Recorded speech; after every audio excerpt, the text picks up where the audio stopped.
자, 그러면은 이제 오늘 강의 시작하도록 하겠습니다. 저희들이 그 지난 시간에 일단 이제 그 시퀀스 데이터를 갖다가 다루는 모델인 RNN을 이제 살펴보기 시작했고요. 뭐 아마도 이제 기억을 하실 겁니다. 그래서 RNN이라는 거는 기본적으로 시퀀스 데이터를 갖다가 다루는 모델입니다. 그래서 이 어떤 인풋 시퀀스가 모델에 들어오면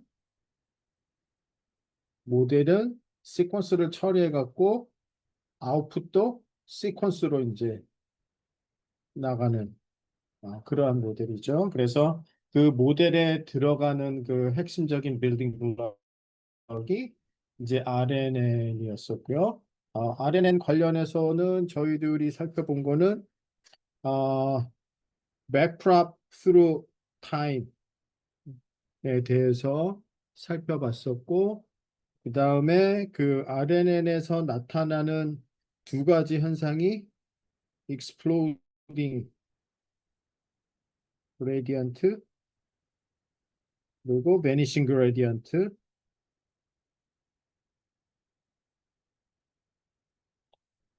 현상이 있었죠. 예, 그래서 사실 뭐 exploding gradient는 뭐 확인하기도 좀 더 쉬운 편이고 우리가 보통 이제 클리핑을 하는데 보통은 이제 아마도 일단 익스플로딩이 되면은 트레이닝이 뭐 이제 안 되는 거죠. 그냥 폭발해 버리는 거기 때문에 굉장히 언스테이블해지고 그래서 보통은 이제 그 익스플로딩이 되지 않게 이제 처음에 이니셜라이즈를 해서 그 이 HT-1에서 HT로 갈 때 뭐 해당되는 웨이트 매트릭스가 W라면은 그 W의 이제 이 그 아이겐 밸류가 어, 이제 1보다 좀 작게끔 아니면은 그거의 그 스펙트럴 놈이 이제 1보다 작게끔 보통 이제 이니셜라이즈를 해서 그래서 그 익스플로딩이 이제 일어나지 않게끔 하는데 그래서 이제 그 이 베니싱 그레디언트 문제가 뭐 종종 발생되기 때문에 네. 사실은 이 베니싱 그레디언트가 그 RNN이 롱텀 디펜던시를 모델링 하는지를 못하게 디펜던시 던시 롱텀 디펜던시 다시 치우겠습니다. 롱텀 디펜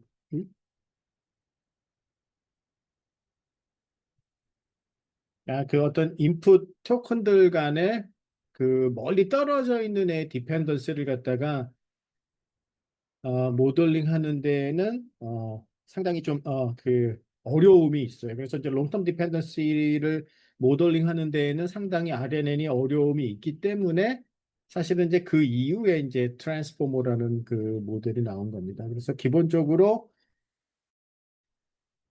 RNN은 이제 어제 설명드린 대로 뭔가 어떤 그 이 과거의 히스토리들을 반영을 하는데 시퀀스 입장에서 봤을 때 그거를 이제 보통 이제 시퀀셜하게 한 방향으로 어, 그 히스토리를 갖다가 반영을 한다고 했었죠. 그래서 보면은 사실 그 사람도 보면은 이제 뭐 기본적으로 만약에 우리가 메모리를 생각을 한다면은 최근에 들어온 것들을 좀 더 잘 기억을 하고 과거의 것들을 좀 자꾸자꾸 잊어버리는 거죠. 그래서 굉장히 이제 용량이 제한적이라면은 새로운 게 들어오면은 이제 과거 것들을 자꾸자꾸 이제 잊어버려서 버리고 새로운 것들로 채우고 하기 때문에 기본적으로 롱텀 디펜던스를 갖다가 모델링 하는 게 그렇게 이제 쉽지가 않습니다. 그래서 이제 우리가 오늘 살펴보려고 하는 모델은 바로 그런 RNN의 조금 몇 가지의 그 약점들을 갖다가 보완하기 위해서 나온 모델이고 이 슈미드 후번은 아이고 슈미드 후보는 뭐 이 딥러닝 쪽에서는 그래도 나름대로 그 LSTM에 대한 컨트리뷰션이 있고 뭐 나름대로의 컨트리뷰션이 있습니다. 네. 아마 여러분들은 아시는지는 모르겠지만은 그 슈미드 후보가 이제 그 딥러닝에 대한 서베이 논문 뭐 히스토리에 관련된 이제 그런 그 서베이 페이퍼들도 작성을 하고 했는데 그래서 과연 그러면 뭐 뉴럴 네트워크에 원래 더 그 원래 어디서부터 출발을 했는지 뭐 우리가 알고 있는 거는 이제 80년대 뭐 그 70년대 80년대 그 뉴럴 네트워크들이 실제적으로 그 퍼셉트론은 이제 뭐 5, 60년대에 나왔지만은 그것보다 더 전에는 그러면은 그런 거랑 관련된 연구가 없었는지 자꾸 자꾸 이제 역으로 더 그 히스토리들을 찾아가려고 이제 노력을 하면서 또 그 뭐 이 8, 90년대에 있었던 예를 들어 이제 제프리 힌튼이 했던 일들에 대해서도 상당히 좀 비평을 많이 하는 편이었어요. 그냥 이제 보통 사람들은 이제 제프리 힌튼이 거의 그 딥러닝의 그 아버지고 거의 신과 같은 존재이기도 하고 뭐 상당히 많은 상을 수상했지만은 유독 슈미드 후보는 뭐 때문인지 모르지만은 계속해서 공개적으로 그 제프리 힌튼을 공격을 많이 사실은 했습니다. 그래서 뭐 맞는 말도 있고 틀린 말도 있겠지만은 그냥 저는 제 3자 입장에서 봤을 때는 왜 이렇게까지 그 한 사람을 그렇게 집요하게 공격을 하나? 뭐 투어링 상을 받으면은 그 투어링 상을 받은 거에 대해서 또 상당히 비평을 하고, 그런데 그 이후에 또 뭐 노벨상까지도 제프리 힌튼이 받았으니까 하여튼 뭐 그런 굉장히 많은 그런 그 디베이트가 있습니다. 네. 자, 그럼 이제 우리가 원하는 바는 뭐냐? 일단 우리는 vanishing 또는 exploding gradient 문제를 조금 완화시켰으면 좋겠다, 해결했으면 좋겠다는 거예요. mitigate. 그 다음에 이제 우리가 RNN에서 long-term dependency를 잘 모델링을 못하니까 좀 우리가 long-term dependency를 모델링할 수 있는 그런 방법이 있으면 좋겠다. 그래서 사실 이 두 가지가 이제 우리가 좀 해결하고자 하는 그 중요한 이슈들이고요. 이런 것들과 관련해서 이제 그러면 LSTM이라는 걸 만들었는데 이 LSTM은 아이고 그림이 이렇습니다. 뭐 이것만 보면은 이제 되게 아유 뭐 복잡하죠. 어, 근데 이제 제가 여기에 보면은 이거를 이해를 돕기 위해서 사실 이제 중요한 거는 RNN과 비교를 하기 위해서 그러니까 어떤 히든 간의 트랜지션이 어떤 식으로 이루어지는지에 대해서 차이가 나는 겁니다. 전체적으로 RNN과 같은 스트럭처를 쓰고 있어요. 그런데 보면은 이제 그냥 그 우리가 어제 배운 바닐라 RNN은 이렇게 쓰겠습니다. 좀 상대적으로.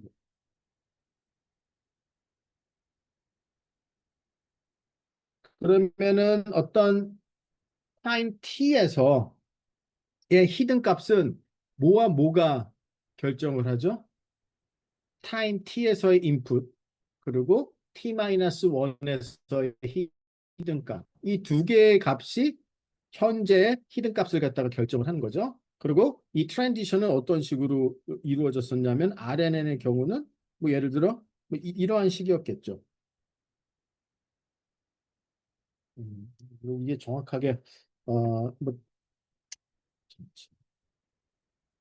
여러 가지 노테이션을 쓰면은 뭐 V, X, T 플러스 W, H, T 마이너스 플러스 뭐 어떤 바이어스 뭐 이런 식이었겠죠. 그렇죠?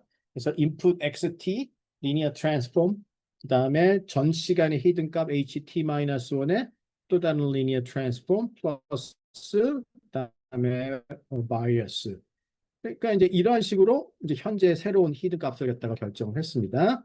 근데 이제 여기서 나타나는 문제는 히든 트랜지션에서 계속 같은 매트릭스가 곱해지기 때문에 우리가 백프랍시의 그레디언트는 또 반복적으로 같은 매트릭스가 곱해지고 그것이 이제 그 vanishing gradient나 exploding gradient 문제를 일으킨다고 했어요. 그래서 이제 그런 걸 갖다 바이패스하기 위해서 이제 이 RNN 모듈 대신에 이제 LSTM이라는 모듈을 만들었는데 LSTM이라는 모듈도 마찬가지로 현재의 새로운 히든 값 HT를 결정하기 위해서는 XT하고 HT-1을 가지고 계산을 해주는 거는 똑같습니다. 그렇지만 이제 XT하고 HT-1을 가지고 HT를 계산하는 그 과정이 이제 좀 다른 거예요. RNN하고. 뭐 그거밖에는 차이가 없습니다. 자, 그래서 이제 여기서는 이제 추가적으로 세 개의 그 베리어블이 또 등장을 합니다. 보면 이제 세 개가 뭐냐? 인풋 게이트, 아웃풋 게이트, 포겟 게이트. 이제 이 세 가지가 등장을 해요. 그럼 일단 이제 여기서 주목할 거 게이트. 게이트란 말이 나오고. 그럼 이 게이트 그러면 여러분들은 뭐가 생각이 나세요? 그러니까 여러분이 느끼기에는 게이트 그러면 뭔 거 같으세요?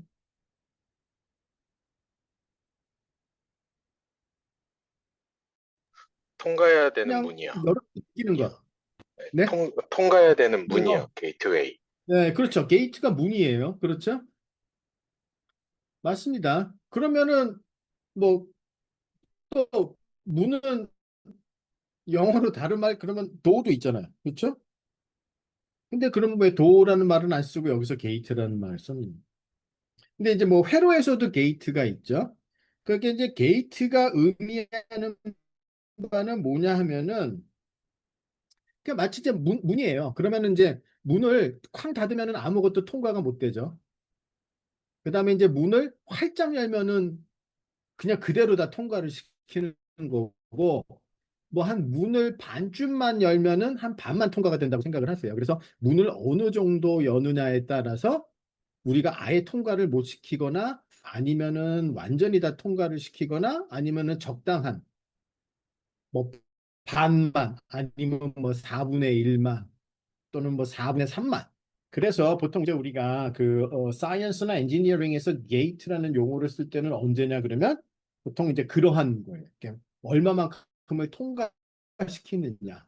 그래서 보통 얘는 어 보통 그 값이 아이고 0에서 1 사이라고 생각을 하세요. 그러니까 0 그러면은 아예 통과를 안 시킨다. 1 그러면은 fully 통과시킨다. 뭐 2분의 1 그러면 한 반만 통과시킨다. 네. 그러니까 이제 뭔가 들어오는 애 값을 스케일링 해주는 셈이에요. 0에서 1 사이의 값으로. 자, 그래서 그렇게 생각하시면 쉽습니다. 자, 인풋 게이트. 그럼 인풋 값을 스케일링 해주는 거예요. 근데 이제 여기서 또 하나 또 새롭게 등장하는 애가 이제 여기 보니까 셀이라는 애가 나와요. 이제 여기에 가운데 가장 핵심. 네. 요게 이제 또 전에 보지 못했던 이제 그러는데요. 그러니까 사실 이제 얘가 이제 과거 값을 좀 이렇게 기억을 하고 있는 애예요. 그래서 이제 과거 값을 기억을 하고 있다가 또 이제 새로운 값이 들어오면은 그러면 이제 이 forget gate에 의해서 내가 그러면은 과거 값을 전부 다 뭐 지워버려야 되는지. 그러니까 forget gate는 막 그냥 과거 필요 없으면은 그동안 예전 것들을 다 지워버릴 수도 있고 아니면은 이제 새로운 애에다가 얼마만큼의 비중을 줄 수도 있고 그렇습니다. 그래서 하여튼 그러한 것들이 새롭게 다시 또 기억이 되는 것들이 이제 셀에 있는 겁니다. 그래서 이제 인풋 게이트라는 거는 이제 인풋을 스케일링 해주는 거예요. 그래서 이제 셀로 보내고 아웃풋 게이트라는 거는 다 계산된 아웃풋을 스케일링 해주는 거예요. 셀로부터 나온 아웃풋 값을 다시 스케일링 해서 바깥으로 내보내는 거고요. 포겟 게이트라는 거는 이제 과거의 셀 값을 얼마만큼 우리가 스케일링 할 건지에 관련이 됩니다. 그래서 보면은 이 게이트의 값은 인풋 게이트, 아웃풋 게이트, 포겟 게이트 이 게이트의 값을 뭐 우리가 조정하는 게 아니에요. 그냥 데이터로부터 다 이거 게이트들을 다 파라메터라이즈를 해서 그래서 학습을 하게 하는 거예요. 그래서 학습을 통해서 뭐 인풋 게이트의 값은 어느 정도 지금 현재는 어느 정도 되는 게 좋은지 그냥 알아서 하게끔. 그래서 나 이제 이렇게 추가적으로 parameterize를 한 거죠. 그래서 그러니까 이제 파라미터들이 더 늘어납니다. 인풋 게이트에 대해서도 지금 추가적으로 이만큼의 몰랐어, 이거 이제 파라미터가 뭐. 생기죠. 아웃풋 게이트도 이만큼 더 생기고 프로깃 게이트도 마찬가지고 그러니까 상당히 더 많은 양의 파라미터들은 생기지만 얘네들도 다 백프로파게이션을 통해서 이제 학습이 되는 거고요. 자, 그러면 이제 우리가 새롭게 이제 인풋 값이 x가 들어오면 그러면 뭐 이제 그게 이제 리니어 트랜스폼이 되고요. 또 전에 히든 값 리니어 트랜스폼 그다음에 바이어스 값 더해져서 하이퍼볼릭 탄젠트 펑션을 거쳐서 이제 g 이것을 이제 어떤 인풋이라고 이제 우리가 생각을 하겠습니다. 그러면은 이 인풋이 Claro, 인풋 게이트하고 이제 이렇게 곱해지는 거예요. claro. 그리고 지금 여기서 요렇게 쓴 오퍼레이터는 뭐냐 하면은 element wise 아이고 아이고 매트릭스가 아니라 이거죠. element wise product. 그러니까 element wise product라는 거는 이런 겁니다. 이 오퍼레이션은 사실은 이제 이게 그 전문 용어로는 하다마드 프로덕트라고 하는데 참고로만 알고 계세요. 하다마드 프로덕트인데 이제 우리가 쉽게 이해하면 이건 이제 엘레멘트 와이즈 프로덕트. 뭐 용어만 거창해서 그렇지 별거 아닙니다. 예를 들어 만약에 우리가 어떤 벡터 1, 2, 3가 있고 또 다른 벡터 4, 5, 6가 있으면 사실 얘의 엘리멘트 와이즈 프로덕트는 어떻게 되느냐? 그럼 엘리멘트 와이즈는 말 그대로 엘리멘트끼리 곱하는 거예요. 그러면 어떻게 돼요? 1 곱하기 4는 4, 2 곱하기 5는 10, 3 곱하기 6은 18. 이렇게 되죠. 그러니까 뭐 매트릭스와 매트릭스 간의 엘리멘트 와이즈 프로덕트도 마찬가지입니다. 같은 그 엘리멘트들끼리 그냥 곱해가지고 똑같은 사이즈의 결과가 나오는. 네. 그래서 이게 기본적으로 다 지금 여기가 다 벡터잖아요. 뭐 G도 벡터고 I도 벡터고 C도 벡터고 F도 벡터이기 때문에 이제 노테이션의 편의성을 위해서 엘리멘터라이즈 프로덕트로 그냥 제가 표시를 해놓은 거예요. 뭐 실제 책에서 그렇게 수식이 돼 있는 건 아니고요. 자, 그러면 이제 지금 새로 들어온 인풋과 과거의 히든 값으로부터 계산된 이 G 값이 인풋 게이트랑 곱해지는 거죠. 그래서 인풋 게이트의 값이 만약에 1이면 새로 들어오는 G 값을 그대로 다 통과를 시키는 거고 만약에 인풋 게이트의 값이 0이면 아 요번에는 나 새로 들어온 값은 아예 사용을 안 하겠다는 뜻이에요. 그러면 이제 새로운 셀의 값은 과거의 셀의 값에다가 포겟 게이트가 곱해주는 거죠. 그래서 만약에 포겟 이게 사실 이제 포겟 게이트인데 만약에 포겟 게이트 F가 1이다. 그러면은 잊어버리는 게 아니라 그냥 이 과거 값을 과거의 셀 값을 그대로 다 쓰는 겁니다. 그러니까 좀 약간 이제 forget의 의미랑 좀 반대되는 거죠. 그다음에 forget 게이트의 값이 0이면은 이제 과거의 셀 값을 다 지워버리는 거예요. 무슨 말인지 아시겠죠? 여기 식을 보시면은 그래서 과거의 셀 값이 요게 이제 과거 셀 값. 그다음에 요게 forget 게이트. 그러니까 이제 과거의 셀 값을 내가 얼마만큼 사용할 거냐. 그게 포깃 게이트가 이제 컨트롤을 하는 거예요. 그래서 아 이제는 뭐 과거 값들이 별 필요가 없다. 뭐 그러면 이제 다 지워버리고 하는 거죠. 그 다음에 이 두 번째 텀은 아 새로 들어오는 인풋 값을 내가 얼마만큼 사용할 건지 그거에 의해서 이제 이 셀 값이 업데이트가 되는 거예요. 그러니까 셀 값이 업데이트가 되면 걔가 하이퍼볼릭 탄젠트 펑션을 거쳐서 다시 한번 아웃풋 게이트에 의해서 스케일링이 돼서 최종적으로 새로운 히든 값 HT가 나와. 요게 그 RNN 블록 대신에 이제 들어가는 거예요. 그러니까 이것들이 이제 계속 시간에 따라서 쭉 연결이 돼 있겠죠. 다시 얘기해서 이런 거나 이 그림을 다시 그림 이렇게 생각하시면 되죠. 아, 아, 이제 우리가 어떤 인풋이 x1, x2, x3 이제 이렇게 인풋이 들어가면 여기에 이제 이 RNN 모듈이 아까 이제 뭐 LSTM하고 비교를 해서 그리면 이제 이렇게 생각을 하시면 되죠. 이렇게 되고 아웃풋이 이제 나온다고 생각을 하세요. 그런데 이제 우리가 RNN 바닐라 RNN 모듈 대신에 뭐 이제 이게 그냥 LSTM으로 들어가는 거죠.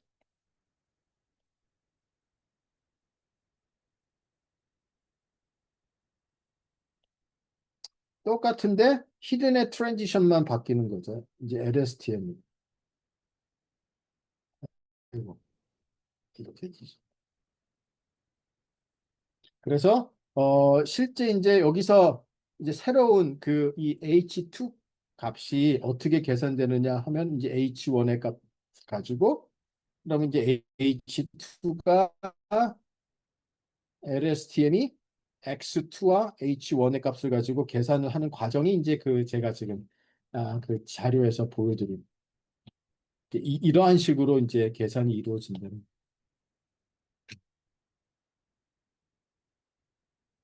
근데 이제 이렇게 하면 왜 베니싱 그레디언트 아니 그 익스플로딩 이제 별로 없느냐 그러면은 사실 이 LSTM 모듈을 보면은 사실 이제 그 셀을 통해서 셀 값이 이제 그냥 트랜지션이 이루어지는 거예요. 그래서 C1, C2, C3, C4, C5 이제 이런 식으로 그러니까 과거 히스토리들의 값을 서머라이즈 하는 것이 이제 다 셀에 기억이 되고 되는데 그 그레디언트 플로우를 보면은 이건 RNN하고는 다르게 RNN 같은 경우는 그 히든 트랜지션이 계속 같은 매트릭스가 곱해지기 때문에 그 그레디언트 플로우도 계속 같은 매트릭스가 곱해져서 익스플로딩 또는 베니싱 그레디언트 문제가 일어나는데 여기는 그런 매트릭스 멀티플리케이션이 없습니다. 히든 트랜지션에 보면은 히든 트랜지션이 이루어지는 거는 이제 이렇게 돼 있죠. 그래서 뭐 매트릭스가 계속 뭐 같은 매트릭스가 곱해지는 그런 스트럭처가 아니기 때문에 그 RNN에서 있었던 그러한 문제는 여기서 사실 그렇게 시리어스하게 발생되진 않아요. 그래서 이제 베니싱 그레디언트 문제는 상당히 완화가 됩니다. 네. 그래서 이제 LSTM을 그래서 보통 이제 그냥 RNN을 사용한다는 거는 기본적으로 다 LSTM을 이제 한동안 많이 썼어요. 왜냐면은 LSTM은 또 그러니까 베니싱 그레디언트 문제가 많이 완화가 되다 보니까 사실 또 상대적으로 롱텀 디펜던시도 모델링은 더 잘하고 하기 때문에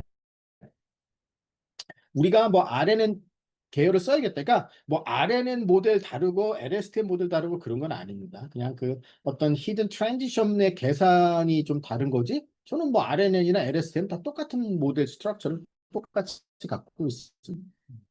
그래서 그냥 기본적으로 이제 LSTM을 그 많이 사용을 사람들이 했죠. 예. 뭐 지금도 뭐 RNN 모델이 필요하면 다 LSTM을 보통 기본적으로 사용을 합니다. 많은 경우에. 그래서 이제 대표적으로 여러분들이 그 특히 이제 LSTM 같은 거를 사용할 때 이제 이 LSTM 오토 인코더 계열을 이제 많이 사용을 합니다. 예, 그래서 이제 뭐 나중에 그뭐 이상 탐지라든지 이러한 데도 LSTM 오토 인코더를 굉장히 많이 쓰거든요. 그래서 이제 이 LSTM이 사용되는 어떤 하나의 그 대표적인 예를 갖다가 보여드리기 위해서 LSTM 오토 인코더를 갖다가 한번 볼 텐데요. 자, 일단 이제 오토인코더라는 거는 여러분들이 제가 한번 간단하게 얘기한 적이 있었죠. 오토인코더요. 되게 기억나시나요? 오토인코더가 뭐였는지? 저는 얘기했던 거 같은데 가르치는 사람은 잘 기억을 합니다. 내가 무슨 얘기를 했는지, 언제 뭐를 가르쳤는지. 근데 이제 처음 배우는 입장에서는 사실은 뭐 한 번 들어서 다 기억은 안 나죠. 제가 다른 거는 거의 잘 기억을 못해요 요새. 근데 이렇게 그냥 딱 제가 강의하는 거, 뭐 연구하는 거, 딱 일에 관한 것만은 생각보다는 훨씬 더 잘 기억을 하는데 요새는 샤워하면서도 내가 머리를 감았었나 안 감았었나 이제 그거는 자꾸 자꾸 잊어버릴 때가 많아요. 그래서 지금 내가 머리를 감은 건가 아니면 머리를 안 감고 머리에 물만 붙인 건가 해서 막 고민이 될 때들이 여러 번 있어요. 그게 보통 이제 언제냐 그러면은 이게 이제 샤워를 하면서도 그냥 샤워를 하는 게 아니라 뭔가 제가 생각하던 거를 계속 생각을 하면서 샤워를 하면은 머리를 감았는지 안 감았는지 내가 지금 세수를 했는지 안 했는지를 자꾸 잊어버리게 돼서 한 번 더 감아야겠는데 그러면 이제 한 번 더 감으면 좀 그러지도 하죠. 예. 자, 그러니까 오토인코더가 그러면 이제 생각이 나는 분, 오토인코더 뭐 나는 지금 이렇게 들은 것 같다는 거 기억이 나는 분 있으면 한번. 음, 뭐 있으신가요? 아니면은 본인이 알고 있는 바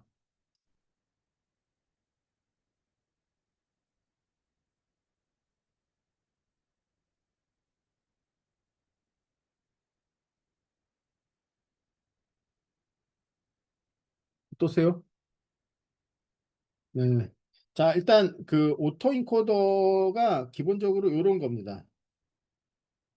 아이고, 아이고. 일단 LSTM 오토인코더를 보기 전에 그냥 오토인코더를 보면은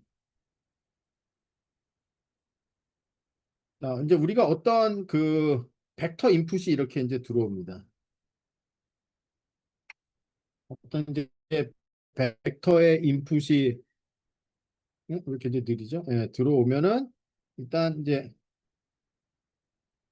인코더를 거칩니다. 자, 인코더는 뭐 그냥 뉴럴 네트워크라고 생각하세요. 그냥 일반적인 딥 뉴럴 네트워크. 그러면 이제 인코더를 거치면 뭔가 이렇게 이제 압축을 해주는 거예요. 그래서 이제 디멘전을 갖다가 이제 줄여주죠. 그러면 인코더의 아웃풋은 이렇게 디멘전이 이제 줄어들어서 이제 압축이 됐기 때문에 이제 줄어들어서 나오는 거죠. 그러니까 예를 들어 뭐 인풋이 피처가 뭐 한 100개였었는데 뭐 한 10디멘전으로 임패딩을 시키는 거예요, 인코더가. 그러면 이제 얘가 다시 디코더를 갖다가 거칩니다. 디코더도 또 다른 뉴럴 네트워크예요. 그래서 원래 인풋을 복원을 합니다. 리컨스트럭트를 합니다. 원래 인풋을 복원을 하는 거예요. 그러니까 인코딩 했다가 이제 디코딩을 통해서. 자, 그러면 질문은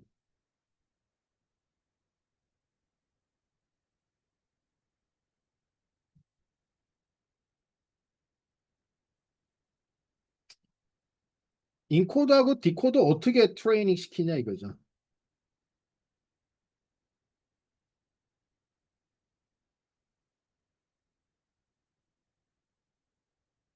unlabeled 데이터를 가지고.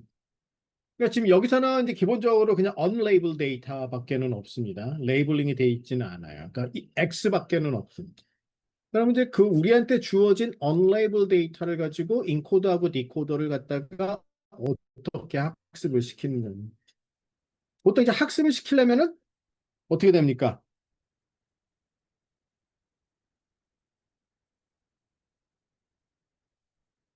뭐 어떤 objective가 있어야죠. 에러 펑션이. 그러니까 뭐 에러 펑션이라고 쓸까요?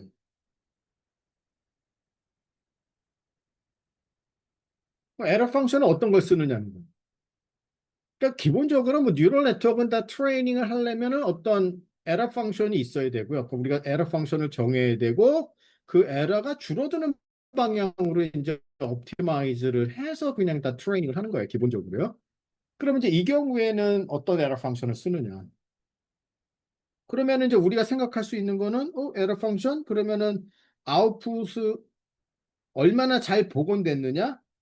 리컨스트럭션 에러. 즉 뭐냐 하면은 x하고 x 햇이 얼마나 차이가 나는지 리컨스트럭션 에러를 줄이면 되겠죠. 그래서 우리의 그 트레이닝 데이터에 대해서 이 리컨스트럭션 에러를 갖다가 줄이는 방향으로 인코더하고 디코더를 갖다가 학습을 합니다. 근데 이제 사실은 이제 우리가 원하는 거는 이 인코더였어요. 그러니까 기본적으로 어떤 데이터를 얼마나 잘 인베딩을 갖다가 시킬 수 있는지 인코더를 학습하기 위해서 디코더까지 이제 고려를 한 거고요. 그러니까 어쩌면은 이 오토 인코더에서는 디코더의 역할은 인코더의 학습을 위해서 존재를 하는 거지 뭔가 디코더를 사용하기 위해서 학습을 시키는 건 아닙니다. 원래 오토 인코더에서. 그래서 이 모델 이름이 그냥 자기 스스로 인코딩을 갖다가 하는 거예요. 그러니까 자기 스스로 어떻게 내가 인코딩을 잘할 수 있는지를 갖다가 학습을 통해서 찾아 나가는 거기 때문에 그래서 이제 오토 인코딩을 하는 거죠. 이거는 이제 이해가 되시나요? 그래서 가장 많이 쓰는 unsupervised learning입니다. 뉴럴 네트워크에서. 왜냐면 이걸 레이블이 필요가 없죠. 그냥 우리는 보고 내라. 를 줄인다. 그러니까 좋은 엔코더는 잘 압축을 했다가 다시 압축을 해제시키면은 원래 게 잘 복원이 되야 됩니다. 그런데 이제 우리가 원하는 거는 그냥 인코더, 디코더가 이제 인풋 벡터가 아니라 인풋이 시퀀스예요. 그러면은 똑같이 인코더, 디코더도 이제 LSTM 모델을 갖다가 쓰는 거죠. 그냥 DNN 대신에. 그게 이제 LSTM 오토 인코더예요.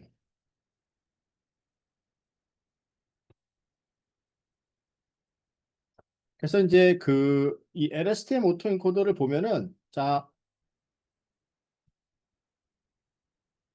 이게 이제 인풋 시퀀스입니다.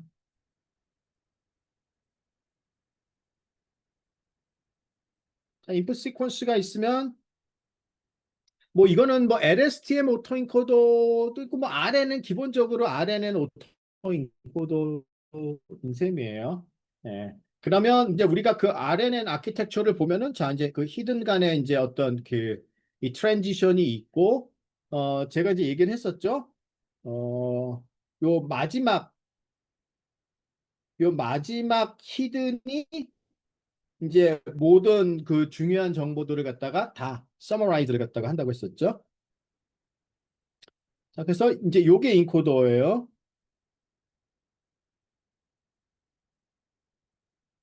요게 이제 인코더입니다. 그럼 이제 디코더는 이거죠. 이쪽이 디코더예요. 이거.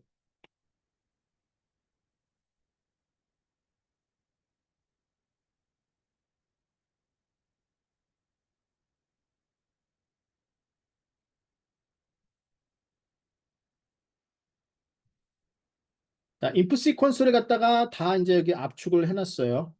그럼 요걸 그대로 이제 카피를 시킨 거예요. 그대로. 그래서 얘가 디코더를 거쳐서 지금 복원이 돼서 이제 이렇게 나오는 거죠. 자, 인풋 시퀀스는 V1, V2, V3. 그러니까 인풋 시퀀스는 이제 이렇게 들어갔죠. V1, V2, V3.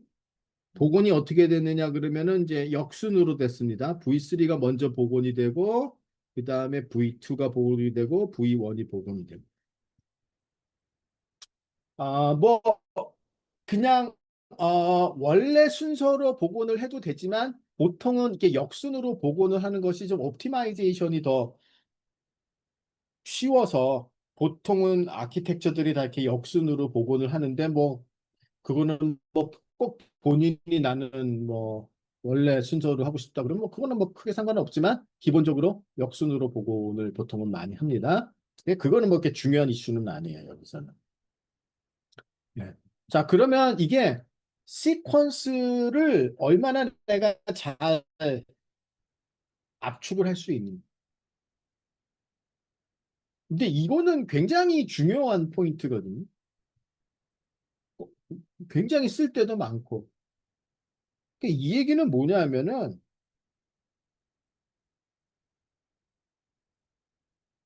이런 거나 마찬가지예요. 예를 들어서 어떤 인풋 시퀀스가 이렇게 들어와요. V1, V2, V3. 그러면 인풋 시퀀스가 인코더를 거치면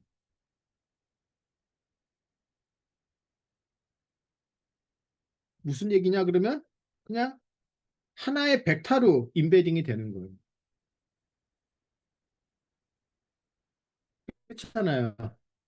그리고 이 하나의 벡터가 다시 디코더를 거쳐서 다시 복원이 되는 겁니다. 근데 인코더도 LSTM이고 디코더도 LSTM이라는 거예요. 그러니까 만약에 어떤 시퀀스를 어떤 벡터로 임베딩을 갖다가 시키려고 하면은 바로 이제 이런 모델을 쓰는 거죠. 그렇기 때문에 이거는 굉장히 쓸 때가 많죠, 여러분들이 기본.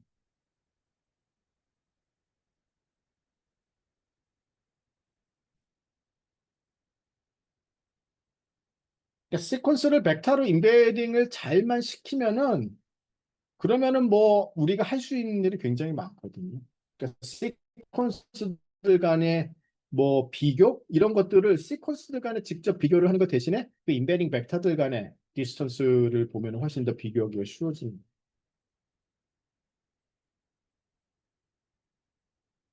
자, 그럼 우리가 이 LSTM 오토인코더를 예를 들어서 이제 어떻게 사용을 했는지 뭐 하나의 예는 그냥 이제 그냥 그 시퀀스의 리프레젠테이션을 잘 학습을 하는 거나 마찬가지거든요. 자, 그럼 좀 예를 들어서 만약에 인풋 시퀀스가 뭐 이미지 패치나 뭐 이런 것들이라고 하면은 그럼 LSTM 인코더는 이 시퀀스를 이제 읽어들여서 그다음에 저 어떤 하나의 그 벡터로 잘 서머라이즈를 하고 LSTM 디코더를 거쳐서 다시 시퀀스가 이제 복원이 되는 겁니다.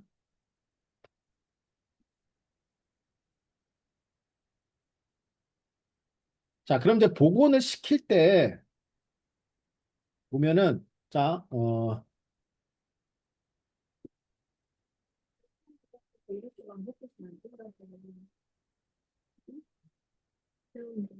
우리가 이제 V1, V2, 알았어. 못 V3가 보겠어. 이제 들어갔잖아요. 쭉 들어갔고 이제 그것들이 이제 마지막 키드는 다 서머라이즈가 됐어요. 다시 얘를 갖다가 카피를 하고 복원을 할 때 그러면은 이제 그 다음에 이제 복원을 해서 나오는 것이 뭐 4, 5, 6라고 했을 때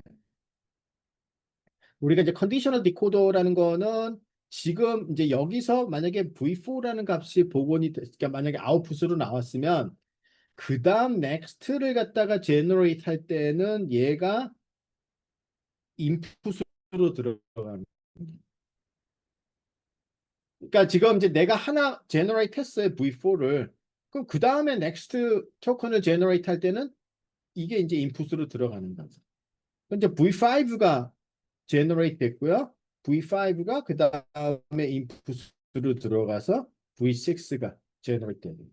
그러니까 사실은 보통 이제 기본적으로 뭐 여러분들이 LLM도 다 이렇게 오토 레그레시브하게 디코더들이 동작을 합니다. 근데 이제 여기서 그냥 그 이제 컨디셔널 인코더 아니면 뭐 내가 전에 그 제너레이트 된 아웃풋을 인풋으로 사용하지 않는다? 그러면 그냥 언컨디셔널 디코더인데 기본적으로 이제 컨디션 된 디코더를 거의 대부분 많이 쓰죠.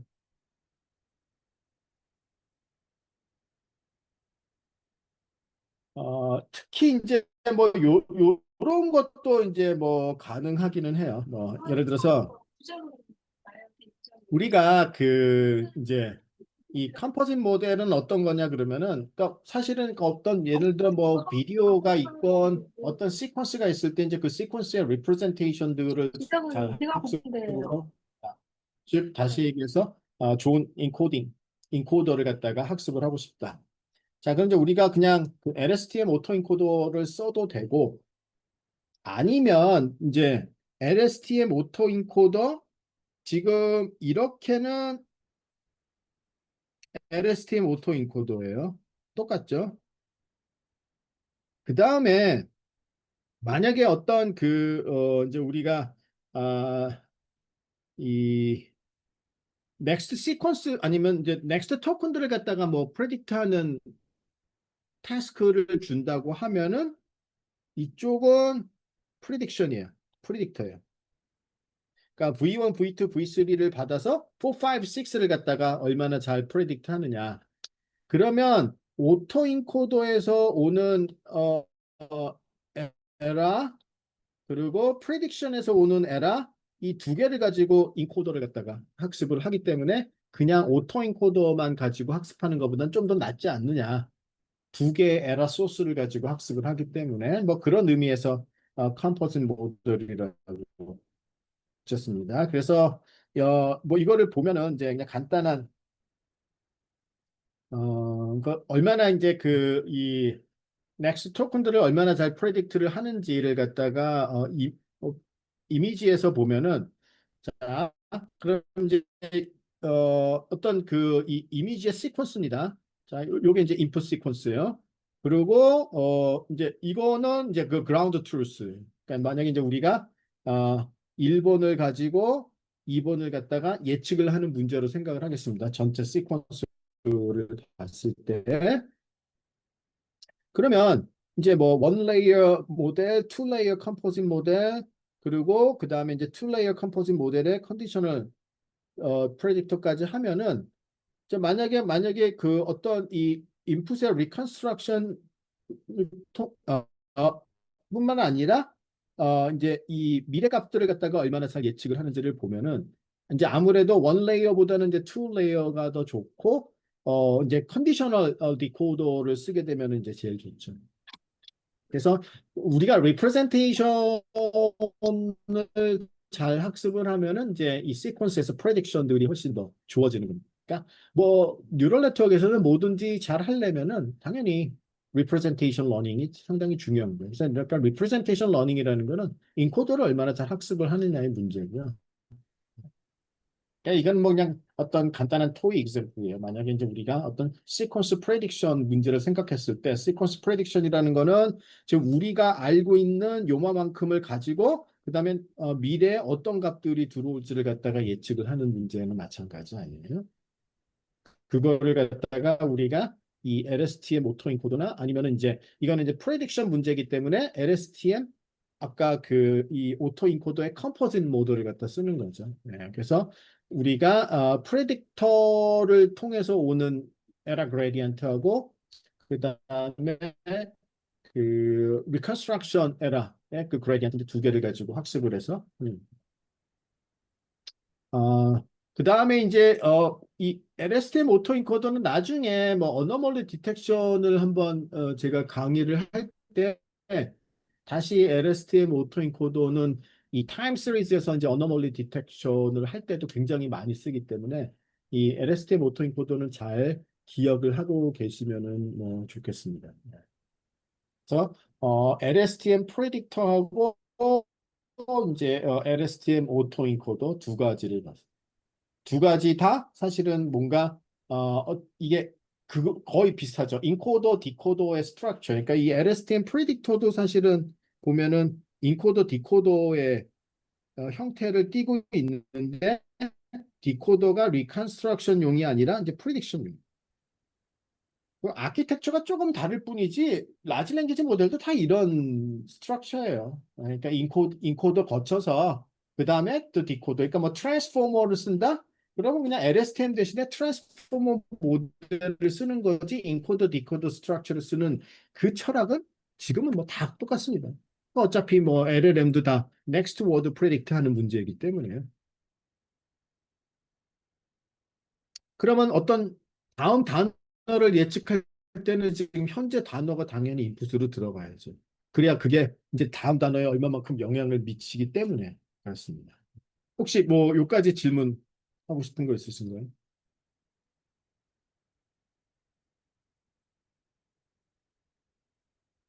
네, 제가 질문이 있는데요. 그 LSTM에서 인코더, 디코더라는 용어를 사용을 하니까 잠깐 좀 네. 헷갈리는데요. 앞에서 배웠던 RNN 같은 경우에는 출력단의 로스를 최소화시키는 방식으로 전개가 됐는데 LSTM 같은 네. 경우에는 인코더 디코딩을 한다고 하는 의미는 보통 인코딩된 데이터를 다시 복원시킨다는 의미가 좀 있는 것 같아서 아니, 그러니까 RNN하고 LSTM은 다 똑같은 모델입니다. 그냥 그 히든 밸류, 히든 노드의 값을 계산하는 방식이 조금 다를 뿐이지 아키텍처는 똑같아요. 네. 그래서 만약에 그러니까 이거를 뭐 LSTM 오토인코더라고 안 부르고 RNN 오토인코더라고 불러도 사실은 똑같은 거고요. 그러니까 오토인코더 용어를 쓴다면은 이제 인코더가 RNN이고 디코더도 RNN이고 그 다음에 에라는 리컨스트럭션 에라를 이제 최소화하는 거죠. 만약에 그냥 단순히 인코더 디코더를 써서 프리딕션을 할 수도 있고요. 지금 이제 요거 같은 경우는 인코더 디코더의 형태고 프리딕션을 하는 거지만 뭐 여기서 RNN하고 뭔가 이거를 그냥 RNN이라고 생각하셔도 뭐 사실은 전혀 뭐 문제가 되는 건 없거든요. 네, 그래서 뭐 RNN하고 LSTM은 똑같은 모델이기 때문에 사실 뭐 그렇게 저희가 따로 뭐 구별을 하지는 않습니다. 사실은. 네. 근데 이제 그냥 히든의 그 값들을 계산할 때 LSTM 모듈을 쓰느냐 아니면 그냥 RNN 모듈을 쓰느냐의 차이고 이 뉴럴 네트워크의 아키텍처는 똑같은 거거든요. 근데 디코더라는 용어를 사용을 하고는 있지만 네. 결국은 그게 이제 로스를 최소화하는 방향으로 가는 것이기 아, 때문에 그렇죠. 그러니까 뭐 아, 인코더, 디코더가 있더라도 어차피 디코더를 거쳐서 나온 아웃풋이 최종 아웃풋이거든요. 그러면은 네. 그 최종 아웃풋이 가지고 그라운드 트루스가 있다면 뭐 똑같이 음, 에라를 계산을 하는 거고요. 아, 만약에 레이블이 없는 경우에는 오토인코더를 쓰는 경우죠. 오토인코더는 레이블 없이 학습을 하는 거니까 그때는 그러면은 뭐가 그라운드 트루스가 되느냐. 그래서 제가 아까 그 오토 인코더에서 설명을 했지만 그때는 그라운드 트루스가 그냥 원래 인풋이 그라운드 트루스가 되는 거죠. 그러니까 실제 모델의 아웃풋은 복원된 거고요. 그 복원이 음, 얼마나 잘 됐는지를 보려면 원래 인풋이 그라운드 트루스 아니에요. 네. 그러니까 알겠습니다. 복원 이해했습니다. 에러를 봤을 때는 그라운드 트루스는 이제 원래 인풋이고요. 만약에 이게 이제 프리딕션을 하는 문제라면은 그라운드 트루스가 주어지면은 디코더의 아웃풋하고 그라운드 트루스하고 비교를 해서 에러를 계산해서 백프롭을 시키면 되는 거. 네, 알겠습니다. 고맙습니다. 조금 이제 이해가 되시나요? 네, 네. 네. 그러니까 뭐 인코더 디코더가 있건 없건 뭐 전체적인 철학은 사실은 다 압축 후 복원했을 때 차이를 어떻게 확인을 하나요? 그러니까 이 복원한 X 햇과 원래 이제 인풋 그라운드 트루스죠. 이거 외에 그냥 그 어떤 디스턴스를 보는 거죠. 어차피 그 벡터와 벡터 간의 디스턴스를 보는. 그냥 유클리디안 디스턴스를 제일 많이 봅니다. 네, 에러는 유클리디안 디스턴스를. 그러면 이제 그게 에러가 되는 거고 그거의 그 그레디언트를 구해서 그냥 그 이제 뭐 SGD를 써서 어, 백프랍을 통해서 이제 이 모든 인코더 디코더의 파라미터들이 이제 업데이트가 되는. 또 어떻게 보면은 그냥 리그레션의 스퀘어 로스를 쓰는 거나 똑같은 케이스라고 생각하시면 되고 대신에 차이는 뭐냐면 똑같은 스퀘어 로스를 쓰는데 그라운드 트루스가 이제 슈퍼바이즈에서는 딱 레이블이 주어지는 거고요. 이거는 오토인코더에서는 그라운드 트루스가 없으니까 여기서는 인풋 자체가 그라운드 트루스가 되는 거죠.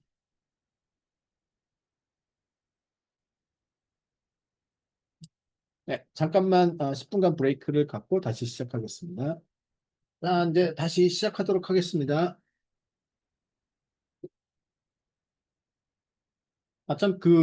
제가 얘기 듣기에는 지난주엔가 아마 저희 그 휴가 기간 전에 이 여러분들 근데 이제 실습을 RNN을 벌써 실습을 하셨다고 저는 얘기를 들었거든요. 실습이 다 맞춰진 건 아닙니다. 그 RNN에서 어떤 실습을 한번 해보신 건가요? 그 코드를 보다가 그 이론을 교수님께서 설명해 주셨듯이 히든 값이 t면 t-1 히든 값을 이렇게 가져오는 부분 있잖아요. 계산하는 부분. 그 부분에 대한 네. 그 아키텍처를 봤고요. 그 다음에는 네. 그게 코딩으로 이루어지는 부분을 보다가 마무리가 다 되지 않고 이제 끝났습니다. 거의 마무리 그러면 이제 시점에서. 뭐 어떤 이제 네. 딱 뭐 그래도 이런 뭐 어떤 데이터로 어떤 태스크 뭐에 대해서 뭐 RNN을 가지고 뭐를 해본다 했을 때 아직 그거는 아닌가요? 그럼 아직 그 그 정도는? 단계까지는 안 네, 갔습니다. 네. 알겠습니다. 네. 네. 자, 이제 그 이번 시간에는 이제 우리가 그 RNN을 트레이닝 할 때 뭐 당연히 그냥 뭐 백프로퍼게이션으로 이제 당연히 뭐 그러니까 BPTT로 트레이닝을 하지만 추가적으로 이제 우리가 조금 더 고려를 해야 되는 상황이 있습니다.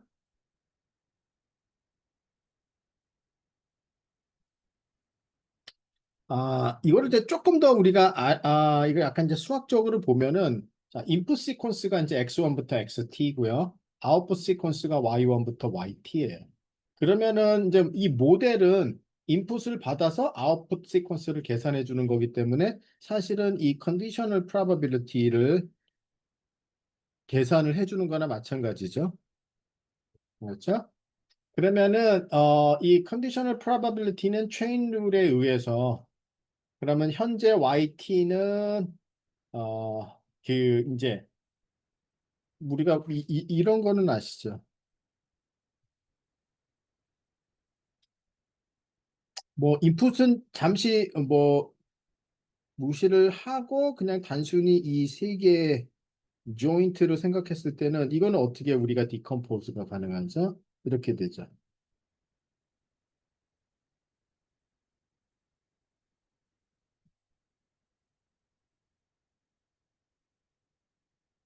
이렇게 이제 체인 룰에 의해서 이제 이렇게 디컴포즈가 됩니다. 뭐 그거를 써놓은 거예요. 그 다음에 뭐 이제 컨디션도 마찬가지예요. 뭐 인풋은 1부터 t까지 뭐 주어졌을 때요. 그러니까 사실은 뭐 이 컨디셔널 프로바빌리티를 계산하기 위해서는 이제 이 디컴포지션을 거쳐서 그럼 각각의 컨디셔널들을 다 계산해서 곱해야지 이제 나오는데 이 RNN 스트럭처 같은 경우는 이제 이거를 조금 더 어떻게 심플리파이 하냐 그러면은 그러면 YT라는 값은 어디에만 디펜드 하느냐 그러면 HT만 주어지면은 뭐 그다음에 이제 YT 값이 계산됩니다. 그러니까 HT 값이 주어지면 YT는 과거의 아웃풋 그다음에 뭐 과거의 히든 밸류들하고도 다 인디펜던트해지는. 그래서 굉장히 더 이제 심플하게 바뀌는 거죠.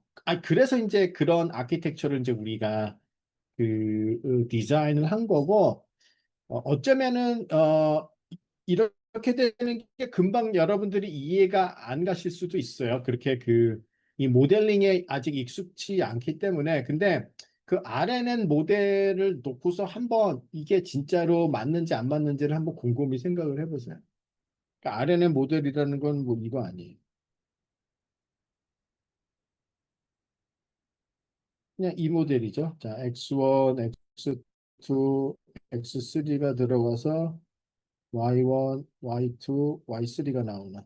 그러면 이제 여기에 그 히든이 있는 거죠. 그럼 이거를 보고 예를 들어서 Y2 값은 요 히든만 주어지면은 그러면 사실 X2, H1 다 인디펜던트 해집니다. 자, 그래서 이제 이 히든이 이제 중요한 거고요. 이 히든 스테이트는 이제 보통 우리가 RNN에 의해서 계산이 되죠. 그래서 RNN에 의해서 뭐 이제 그때 인풋 그리고 그 과거의 히든가 그 다음에 이제 그 인풋이라는 거는 뭐 많은 경우는 그 전 아웃풋이 다시 인풋 값으로 들어간 거기 때문에 이제 이렇게 표시를 해놨고요. 그러면은 이 히든 스테이트가 계산되는 거는 RNN에서 그럼 사실은 이제 이 펑션은 뭐 바닐라 RNN에 의해서 계산될 수도 있고 LSTM, 뭐 LSTM 말고 이제 뭐 GRU라고 또 이제 랭귀지 쪽에서 좀 많이 쓰는 그 모듈이 있는데 뭐 지금 뭐 굳이 여러분들이 아실 필요는 없지만 이제 이런 뭐 어떤 모듈을 쓰느냐에 따라서 F라는 펑션이 조금 달라질 뿐이지 전체적인 아키텍처는 뭐 똑같은 거예요. 그러면 이제 우리가 뭐 이 학습을 할 때는 사실은 보통 기본적으로 로그 라이클리후드를 맥시마이즈 합니다. 그래서 여기서도 로그 라이클리후드를 이제 우리가 간단하게 써보면 RNN에서는 이제 궁극적으로 이제 이런 스트럭처로 돼 있고요. 예. 그리고 그러면 이제 히든 값은 과거의 히든 그리고 과거의 아웃풋 값이 이제 인풋이 되기 때문에 이 두 개가 필요합니다. 그러면 이제 우리가 어떤 아웃풋 Y를 갖다가 예측을 할 때는 그럼 이제 우리가 뭐가 필요하느냐 그러면은 previous token YT-1이 필요한 건데 YT-1이 없으면은 그걸 estimate을 통해서 이제 prediction을 갖다가 해야 됩니다.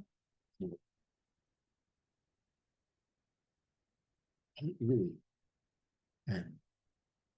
자, 뭐 지금 얘기한 이런 수식적인 게 잘 이해가 안 된다? 뭐 좋습니다. 뭐 그러면은 굳이 지금 이해 안 하셔도 되고요. 이 그림만 지금 이제 우리가 살펴보도록 하죠. 그래서 그 앞에서 설명한 수식은 그냥 참고적으로 제가 말씀을 드린 거니까 이제 그게 조금 이해가 되시는 분은 뭐 그냥 혼자서 조금 더 생각을 해보시면 되고요. 아, 뭐 지금 도대체 무슨 말을 하는지 잘 모르겠다? 뭐 걱정하지 마세요. 그러면은 일단 그거 그냥 잊어버리셔도 됩니다. 그리고 이제 요 그림만 이제 우리가 이해를 하면은 아, 왜 이런 테크닉이 필요한지 뭐 충분히 이해를 하실 수 있을 거예요. 자, 그러면 이제 우리가 지금 이게 이제 현재 히든 값, 그 다음에 t 플러스 1에서의 히든 값이고요. 그럼 이제 HT는 지금 이제 아웃풋 YT 햇을 갖다가 이제 출력을 하죠. HT 플러스 1은 Y 햇 T 플러스 1을 출력을 하는데 그러면 이제 우리가 지금 이 HT 플러스 1 히든이 y 햇 t 플러스 1을 갖다가 출력하기 위해서는 지금 여기에 들어오는 인풋은 사실은 이 전에 아웃풋이 이제 이렇게 인풋으로 들어온단 말이에요. 여러분이 그 아까 디코더 스트럭처를 보면은 자, 그럼 문제는 우리가 사실은 모델은 모델이 모델은 예측한 값은 y 햇 t예요. 그 다음에 그라운드 트루스는 yt입니다. 그러면 전에 예측한 값이 인풋으로 들어오는데 그러면 이제 우리가 y 햇 t를 갖다가 인풋으로 넣을 거 아니에요? 그렇죠? 그런데 그럼 y 햇 t가 상당히 정확해야지만 좋은 인풋으로 동작을 하겠죠. 만약에 y 햇 t가 상당히 원래 그라운드 트루스랑 다르다면은 그러면 인풋 자체가 상당히 엉망인 인풋이 들어갔는데 제대로 된 아웃풋이 나오기를 기대하기는 어렵습니다.